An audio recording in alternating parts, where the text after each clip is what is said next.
El pensamiento del hombre en Occidente, libro por Alex Montero Hernández, parte 2. El pensamiento clásico, los filósofos presocráticos. Nuestra cultura occidental se asienta sobre 4 pilares: la filosofía griega, el derecho romano, el cristianismo y la ciencia moderna. Estos pilares conforman una mentalidad, una manera de interpretar y enfrentarse al universo diferente a la de otras civilizaciones. Se dice que los griegos descubrieron el logos, la razón. Esto no significa que antes de ellos nadie pensara, sino que ellos fueron los primeros en hacer de la razón un uso sistemático y coherente. Frente a la interpretación mítica del mundo, el pensamiento griego recurrirá al logos, comprensión por conceptos de la realidad, y cuyo discurso racional es una búsqueda del porqué de las cosas. Los primeros griegos, conocidos como presocráticos, antes de Sócrates, intentan comprender el universo explicándolo a través del arjé. Se entiende por el arjé el principio de todas las cosas, el sustrato último del que proviene todo y del que todo está hecho, el elemento primordial del universo. La afirmación de que hay un arjé o principio de todo implica un nivel de razonamiento abstracto muy elevado, porque significa reconocer que detrás de la diversidad de las cosas hay una unidad subyacente. Con ello aparecen los patrones básicos de toda explicación del pensamiento occidental. Búsqueda de la unidad de la multiplicidad. La ciencia reconoce que toda variedad de cosas del universo debe ser interpretada a partir de un principio simple, y el trabajo científico es encontrar ese principio. De este modo se busca de qué está compuesta la materia, cuál es el principio de la vida, etc.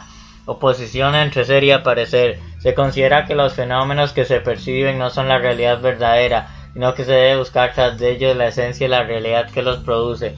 La ciencia nunca se contenta con lo que se ve, sino que busca más allá de los fenómenos la verdadera realidad de las cosas. Explicación por causas. Hay que descubrir el porqué de las cosas. Explicar va a ser entendido como encontrar las causas, aquello que da origen a las cosas. Tales de Mileto. Tales de Mileto del 585 a.C. fue llamado uno de los 7 sabios de Grecia, muy conocido por nosotros a través del teorema de Tales. Fue científico y político. Se le recuerda por haber medido la altura de las pirámides fijándose en su sombra, y por haber predecido eclipses y haber estudiado las estrellas. Tales dijo una cosa muy sencilla: el eje de todas las cosas es el agua, es decir que todas las cosas se resuelven en última instancia en agua. Tiene el agua por principio. Aunque esta afirmación nos parezca incorrecta, cuando Tales lo dijo resultó un planteamiento revolucionario. Tales estaba convencido, estaba yendo más allá del pensamiento mítico y preguntándose por una causa primera de todas las cosas. Esta pregunta cambió la comprensión del universo, y el buscar el porqué de las cosas planteó un modelo de interpretación del universo que después seguiría siendo seguido por los demás griegos. Los demás presocráticos continuarían con la pregunta de Tales. Aunque dieran respuestas diferentes, pudieron criticar a Tales porque pensaron después de él y se apoyaron en su propuesta para discutirla. Hay muchas razones posibles para que Tales afirmara que el agua era el arjé. Tales vivía a orillas del mar, veía salir el agua de la tierra en forma de ríos, caer del agua en los cielos. El agua se evaporaba y se convertía en gas, o se solidifica y se convierte en hielo. Sabemos que nuestro organismo es básicamente agua. En conclusión, no resulta tan arbitrario lo que Tales dijo. Tales cosas se reducen al agua, pero entonces ¿qué pasa con la vida? Nos interesa analizar una segunda frase de Tales: todo está lleno de dioses. Aristóteles afirma que en esta frase se basa la observación de la atracción del imán, que le hizo creer que las cosas estaban animadas. Esto viene a ser coherente con las opiniones de Tales. Si el arjé de todas las cosas es el agua, el alma en última instancia tendría que ser de algún modo agua. No existe una diferencia cualitativa entre materia y alma, puesto que todo es reductible en última instancia al agua. Como no hay diferencia básica, se puede pensar que toda la materia está animada. A esta doctrina se le llamará panpsiquismo. Pan, todo, psique, alma. Todo lo que existe está animado, todo el universo es viviente. Anaximandro de Mileto. Anaximandro es el segundo de los pensadores jónicos, fue discípulo de Tales y continuó preguntándose por el arjé de las cosas, pero a diferencia de su predecesor afirmaba que el principio del todo es el apeiron, palabra que significa lo ilimitado, lo indefinido, lo indeterminado. Anaximandro estaba consciente de las dificultades de explicar cómo del agua surgiría todo, por ejemplo, cómo surgiría el fuego, porque para que todas las cosas pudieran surgir de este principio, este no debe ser ninguna de ellas. En consecuencia, debe carecer de toda determinación para que después pueda asumir cualquier forma. El apeiron sería una materia indeterminada y sin forma que daría origen a todo lo demás. Anaximandro busca un mecanismo para explicar el surgimiento de las cosas a partir del apeiron. Se trata de un proceso de separación de los contrarios que consistiría en la formación de remolinos dentro del apeiron, remolinos que darían origen a diferentes posiciones o mundos. La separación de los elementos es una injusticia, porque lo que la justicia cósmica reduce periódicamente los mundos a la unidad del apeiron es un proceso cíclico. Como todo debe ser retraído a un principio material, aunque indefinido, el alma será consecuentemente material. Para Anaximandro el alma es aire, como lo indica la palabra alma. En griego es psique, soplo o respiración. Anaximandro también se considera como antecesor de la teoría de la evolución. Sostiene que la vida proviene del fango primitivo calentado por el sol. También indica que había unos monstruos marinos que quedaron atascados en la tierra al evaporarse el agua y que al estallar sus cuerpos salió el ser humano de su interior. La justificación que da es que los primeros seres humanos no habían subsistido si hubieran tenido que adaptarse inmediatamente al ambiente, puesto que el ser humano al nacer es débil. De este modo es el primero en afirmar la necesidad de la adaptación orgánica al medio. Nuevamente nos encontramos ante una consecuencia lógica de un sistema, puesto que si todo se reduce al apeiron, las diferentes especies son en última instancia lo mismo, por lo que no hay un obstáculo para que unas surjan de otras.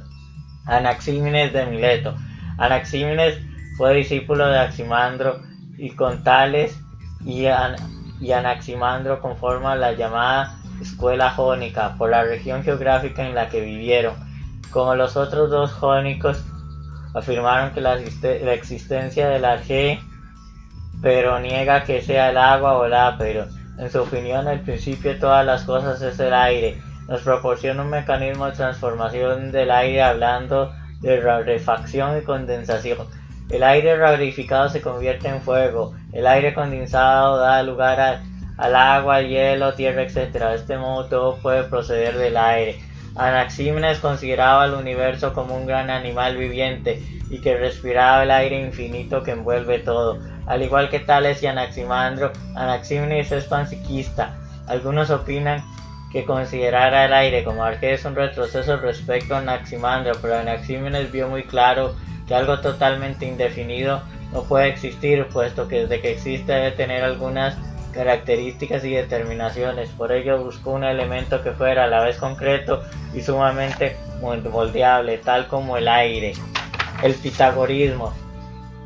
Es difícil referirse a cuál es el pensamiento original de esta escuela, pues su fundador, Pitágoras, del año 530 a.C., no dejó nada escrito y sus discípulos acostumbraban a atribuir todo lo que descubrían a su maestro. Todos recordamos a este famoso pensador del teorema matemático. Los pitagóricos son bien conocidos por su afirmación de que todas las cosas son números.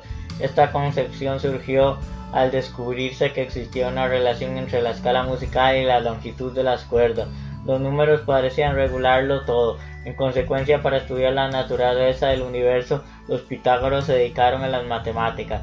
Los pitágoras pensaban que el cosmos era una esfera compacta y viviente cuya respiración hizo que penetrara dentro de sí el neuma ilimitado que lo rodeaba, así como el vacío que se hallaba fuera del neuma. Al ocurrir esto se disgregó la unidad primitiva y surgió la pluralidad de las cosas separadas entre sí por el espacio vacío. Desde ese momento cada cosa posee su propio valor numérico. De este modo, de lo uno surgió lo múltiple. Siguiendo esta forma de razonar, los pitagóricos elaboraban una tabla de oposiciones basándose en la antítesis entre lo lleno y vacío, entre el ser y no ser. Aristóteles nos presentaba la tabla de los pitagóricos: limitado, ilimitado, par, impar, unidad, pluralidad, izquierda, derecho, masculino, femenino, quietud, movimiento, recto, curvo, claro, oscuro, malo, bueno, cuadrilátero, oblongo. El pitagorismo va a haber polaridades en todas las cosas, pero también va a insistir en que los contrarios deben ser coordinados por la armonía, fundamento de un cosmos esencialmente numérico y en equilibrio. La búsqueda de esa armonía numérica será clave para entender el universo. El dualismo pitagórico también estará presente en la comprensión del ser humano, pues la tendencia a dividir en contrarios les llevará a oponer el alma y el cuerpo. De este modo aparece el dualismo en la historia del pensamiento del alma y el cuerpo como opuestos. El cuerpo estaría constituido por elementos materiales, pero el alma sería de origen celeste. Conforme su doctrina, el alma era considerada un número. Los pitagóricos afirmaban que el alma había caído del cielo y había quedado encadenada al cuerpo. En consecuencia, el cuerpo es la cárcel del alma. El alma debe purificarse para poder escapar del cuerpo, pero mientras no se haya purificado, experimenta la mente en psicosis, reencarnación. Si un ser humano ha vivido mal, reencarnará en animal o en planta. El camino hacia la liberación consiste en prácticas ascéticas para dominar el cuerpo, por ejemplo, una dieta vegetariana, y en la actividad contemplativa para el alma consiste en dedicarse a las ciencias matemáticas y a la filosofía. Los pitagóricos van a inaugurar una manera de pensar en Occidente que consiste en comprender todas las cosas a través del análisis, es decir, descomponiéndolas y tratando la realidad como compuesta siempre por pares de contrarios. El problema de relación cuerpo-alma será permanente, discutiendo si hay un dualismo del ser humano compuesto por dos elementos, cuerpo-alma, o si hay un monismo del ser humano compuesto por uno y único elemento. Y con esto dejamos hasta acá y continuamos con la tercera parte en la próxima edición. Gracias.